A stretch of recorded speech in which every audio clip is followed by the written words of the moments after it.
जय गुरु जी संगत जी। गुरु साहिब जी के चरणों में कोटि कोटि प्रणाम। संगत जी, आज आप सब गुरु साहिब जी का दिया हुआ 49वां वचन 49th वचन सुनेंगे। साहिब जी ने कहा है, जे कर्म चंगे ने सब कुछ लो, कोई मनाही नहीं है। यानी कि अगर इंसान के कर्म अच्छे हैं तो वो हर तरह की सुख सुविधाएं भी ले सकता है, कोई मनाही नहीं है।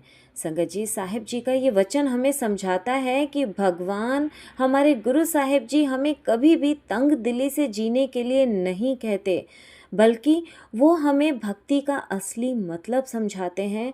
वो हमें समझाते हैं कि भक्ति का असली मतलब है कि इंसान संसार में अच्छी तरह से जिए, हर चीज़ का आनंद ले।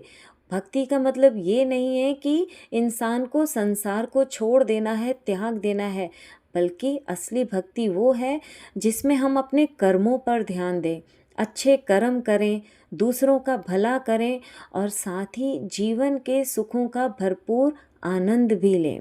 संगत जी, हमारे साहिब जी ने हमें समझाया है कि इंसान को संतुलन से जीना चाहिए। हमारी जो लाइफ है उसमें बैलेंस बना के रखना चाहिए, अपने कर्मों पर ध्यान देना चाहिए। अगर हमारे कर्म सच्चे हैं और नेक हैं तो जो धन सुख और मटीरियलिस्टिक चीज़ें हमारे पास हैं वो भी हमारे रब की देन ही मानी जाती हैं।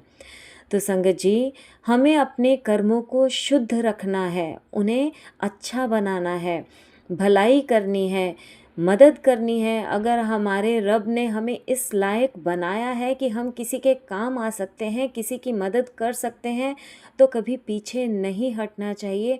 शुक्रगुजार होना चाहिए उस मालिक का कि उन्होंने हमें इस लायक बनाया है, ये दात हमें बख्शी है कि हम किसी के काम आ सकें, किसी की सेवा कर सकें। तो कभी भी पीछे नहीं हटिएगा संगत जी।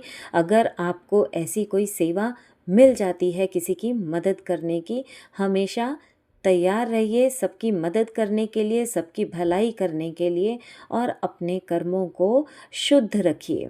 और गुरु साहिब जी की कृपा से जीवन के हर सुख का आनंद उठाइए और साथ में अपने मालिक का शुक्राना करते रहिए, हर उस पल का, हर उस सुख का, हर उस घड़ी का जो मालिक ने हमें बख्शी है।